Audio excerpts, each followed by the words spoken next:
Hi everyone, it's Jean. Attempt 2 on the video. The first one I was doing, my dear husband brought me some guacamole and it was so good. So yesterday I had talked to you about mark making and the difference of mark making on, on a page that was plain or a page that would have gesso on it. So I took a few moments yesterday and today and I just gessoed a few pages. I still have the pages here that we worked on, and for some reason I'm just really into drawing right now and coming up with some interesting things to use in my art. So these are some of the flowers that I have done, and they are a little bit different than the flowers I've done before. Usually the ones I do are a little bit more whimsical with circles and things like that, but these are really adorable, and I like the white with them. It doesn't show up as much on this kind of paper. I'm going to have to try it on a paper that is colored and see how that works. So I have a page here that I gessoed. Where's my other page? Okay, so I want to explain something real quick. I'm not very good at drawing faces at all. At all. And so one of the most wonderful things about gesso is that you can, especially if you're using a pencil, you can gesso over the part of your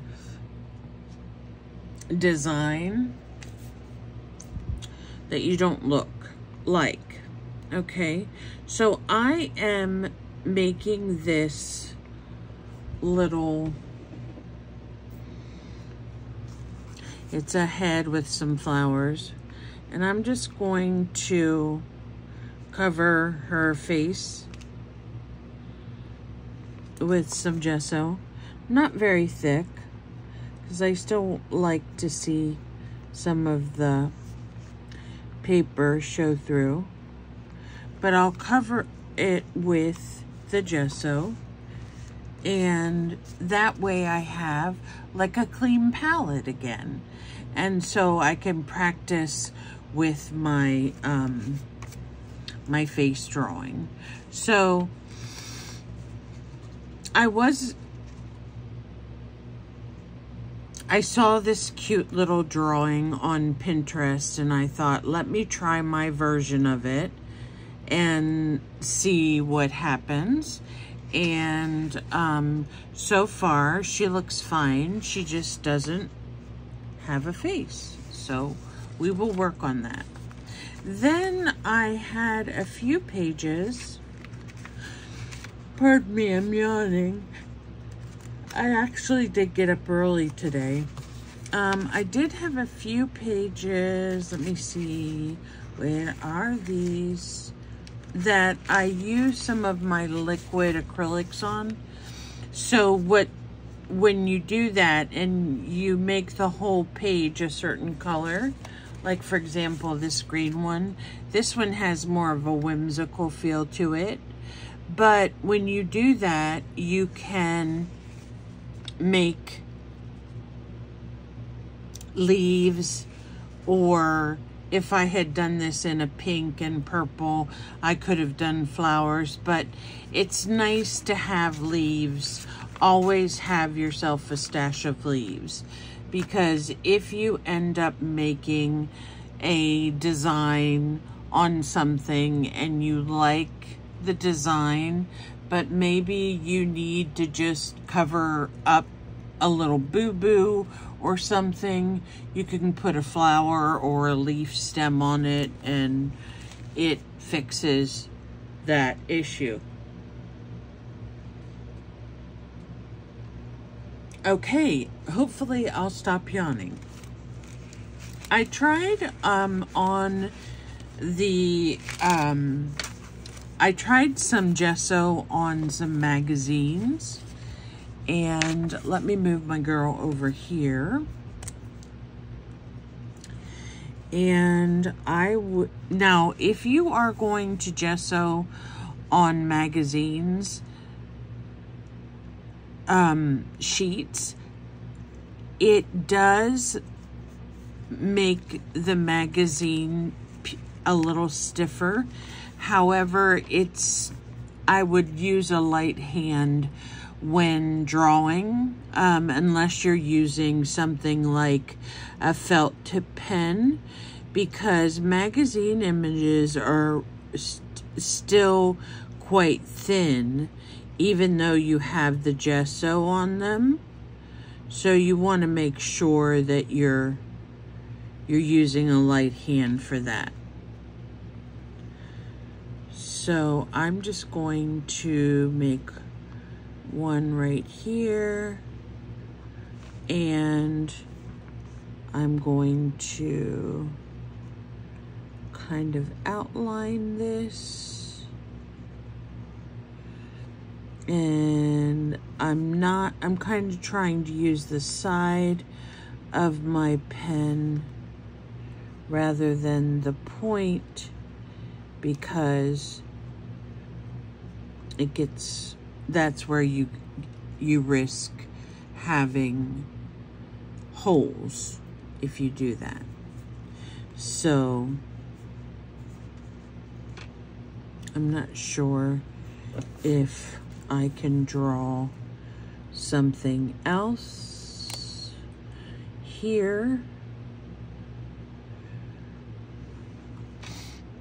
Let me see. Sometimes I just need to see an example of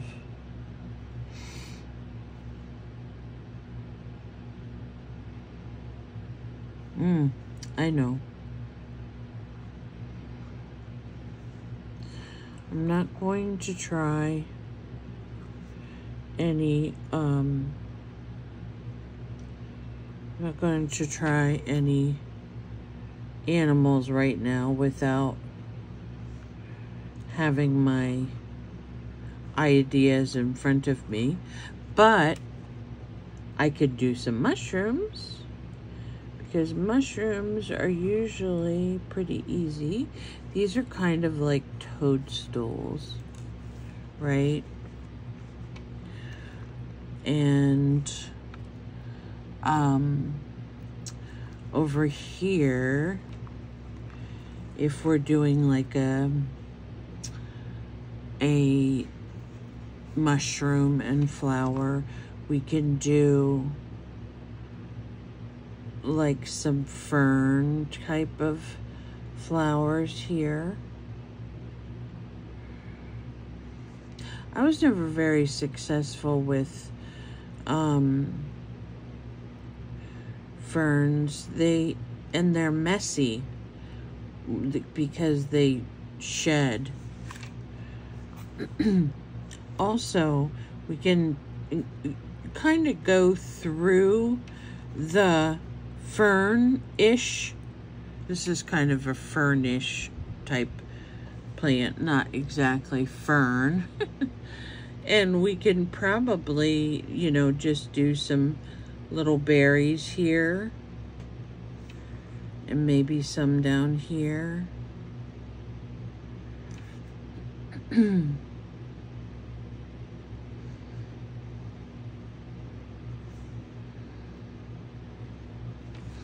then when you are doing your coloring, you can come up with some pretty interesting colors to make your mushrooms or your flower or whatever you're doing. I'm gonna have this one extend over here to here, and then it'll have a bottom, and then it'll have its stem right there.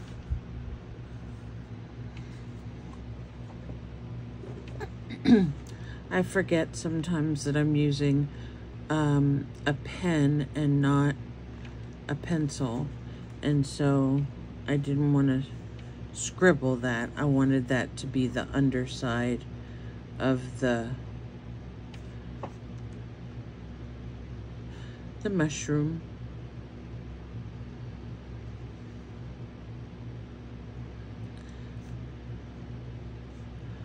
Okay, so here we have just a little, you know, garden of things that we put on the bottom of this page. And I am using today my Primrosea brush pens. They're really nice to use on top of gesso, I found. So I'm going to try them on this magazine page and see how they turn out. Now, you all can color, I'm sure, but there's a really neat thing that you can do with these pens. Because they are water soluble, you can take a little bottle, a spritz like this, and you can actually spritz on the image. You don't want to put too much water. If you want to make the colors run, sometimes they will run. Sometimes with gesso, the colors do tend to grab. However, if you take a look at this, around the edges, I'll just bring it up closer. What?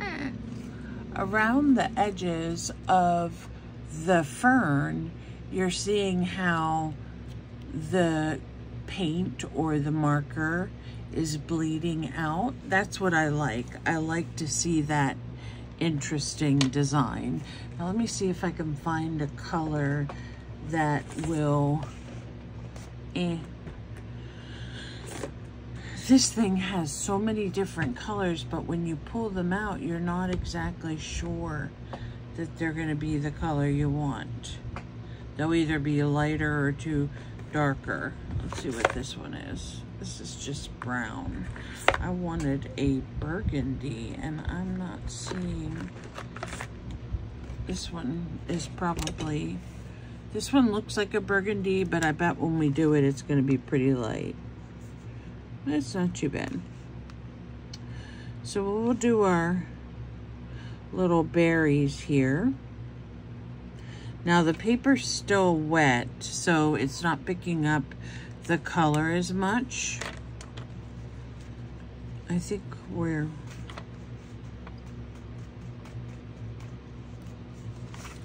Let me see if we're dry over here. Okay. So I've been stuck on pink most of the day. So I'm going to do this in this blush kind of pink. And it just amazes me how clear of a color you get when you're doing these on the gesso. Just a really nice color, because the color doesn't seep into the page. It doesn't come out the other side. And then you can cut these out like I did my other ones. Now, if you want to cut this one out as a whole scene, you can, or you can just cut it out as individual pieces and then put it together. I was using some of mine to make some greeting cards, so you could do that if you wanted to make some greeting cards. So there is the pink, and I think it covers so nicely. Now what I'm gonna do, did I pull my black out of here? I see a lot of gray, but I don't know if I pulled black out. Okay, what I'm gonna use for the black, because I'm not sure, these pens tend to,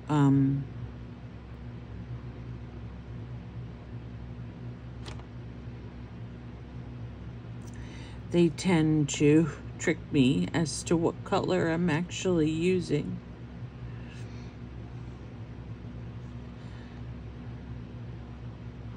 So in some of these designs, when the paper is darker, I've used white to go around the edges.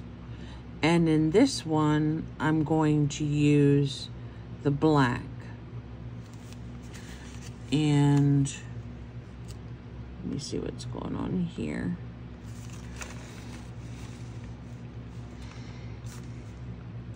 I turn my pages when I work on them. I don't know if you guys do. I think part of the reason I do it is because it's a vision issue. But I just love the way this thick line gives definition to the flower, especially on the places where you cross the lines. Here's another one. We're gonna cross the line. Now you could certainly do this with any kind of marker. I'm just using this black felt tip flare marker because, well, first of all, it's what I have handy, but also it's soft on the magazine, so it shouldn't rip the magazine at all. And it looks like, because we have the gesso underneath, it's giving me a nice black color, which flares are one of my favorite pens. I don't use them in my art very much. Now there it's bleeding. It might have been wet. I don't use it in my art very much because you don't always get very rich colors, even if they are brand new pens. So that's my excuse there. I have so many pens and pencils, though. I could probably stock a couple craft rooms if they needed their markers updated. Some of mine I've had for a long time, just because I enjoy writing and writing with different pens. Fine Point's my favorite. Okay, so we have the black on this, and see how it just brings out that color. I see some little things here that we can make black. And I love that. Now, up here, it looks like there was a little bit of water, so it did bleed down a little bit. Not anything to worry about, because these are supposed to be whimsical and fun. And this mushroom is going to be a light purple.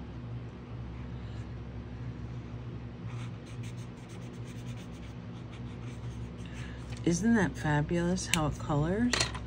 And then this one I'm going to make, I like this teal color, so let's see what comes out when we use that. Oh yeah, that's very pretty. So we're having a little party garden here on our magazine image. I'm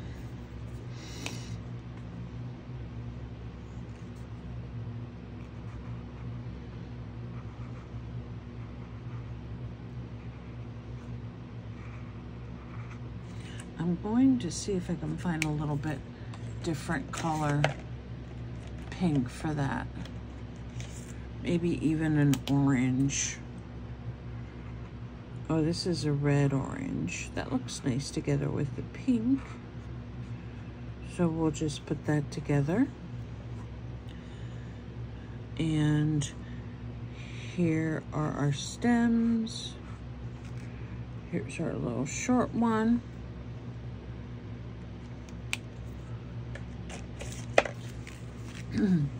Now, where's my paper? Okay, I'm going to put this paper over top of the one that we use the black with, and then I'm going to spray these, and I'm going to see how spraying them on the magazine makes them, the colors run.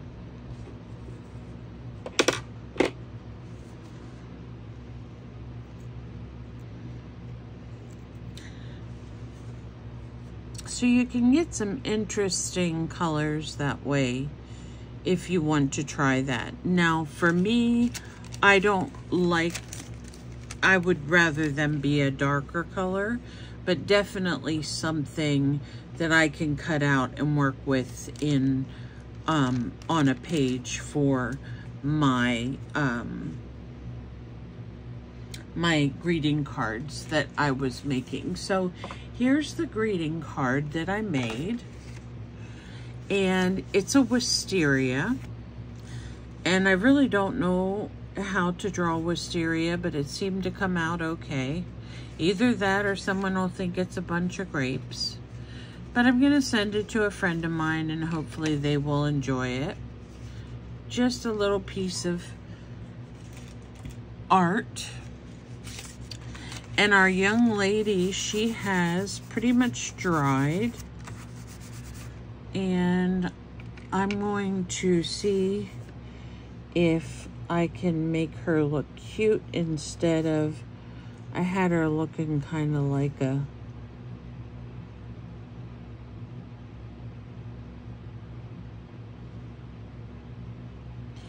I don't know what you want to call it, but she didn't look like she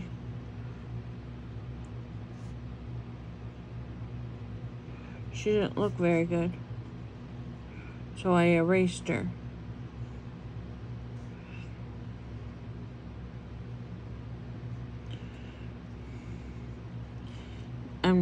It's just not my thing to draw people's faces. Hi, Loretta. Loretta is my mom's cat. She sometimes comes in here because she wants to get up in the window. What you doing? I see you. I feel you rubbing on my legs. I don't have any treats. She loves her treats. Okay, so that one looks a little bit better. And then what I'm gonna do with this young lady after I get her finished is I'm going to make her a beautiful dress. And she is going to be kind of like a paper doll. So we'll see how that turns out. So that is my drawing and my things that I've been doing. I have an old book, I think it's a children's book that was in pieces, and I started doing some drawing in it. Just drawing different things. Different flowers. Mushrooms. Here's some more flowers. Here are some. So I just kept going page by page and drawing some and creating some different images. And then I will design something with them. So I'm going to close this for now. And just, you know, you don't have to have any special markers. There's so many mediums out there that you can use to color and to design your images. The great thing about using the gesso is it's very forgiving. Like I was explaining to you earlier, you can take that gesso and cover this up, and then it doesn't even look like you drew a face before, and you don't have to worry about errors. You could just use the gesso like a whiteout, which is amazing. If you have crayons would be cool on this. I have my woody pencils, which look really nice. I have regular pencils, colored pencils. So there's all kinds of, like I said, mediums that you can use to create what you want on these book pages. So don't underestimate them. Don't think the only thing that we can do with them is make a journal with them, or make a pocket or a piece for our journal, or tea dye them. You can gesso them up and use them for drawing paper, and they're really nice and fun to do that with. So I hope you enjoyed this little visit and our project today. And like I said, if you want to take some time, here's another one I did on a magazine. Take some time and see what different papers, how different papers will react when you put gesso on them and draw on them. You know, let me know how that works out, and we'll try different papers as we go along in our journey. And thank you so much for sticking with me. I love you all, and I'll see you soon.